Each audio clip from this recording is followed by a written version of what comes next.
Okay guys, so in this video I'm going to show you real quick how to assemble the legs onto this thing.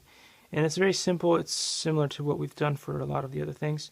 We have to make sure that it is done correctly, in the sense that we want to make sure that the two legs have these parts in the middle so that they can close together.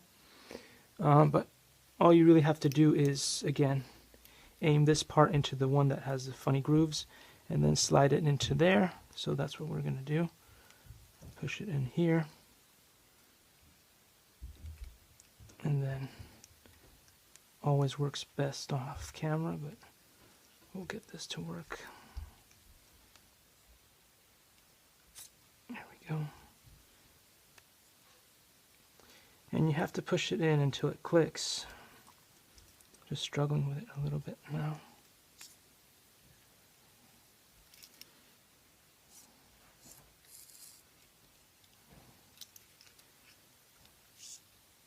There we go, and it went in.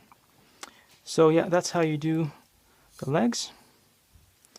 And so I'll see you in the next video, and the same thing works for the arms as well. Alright, see you in the next video.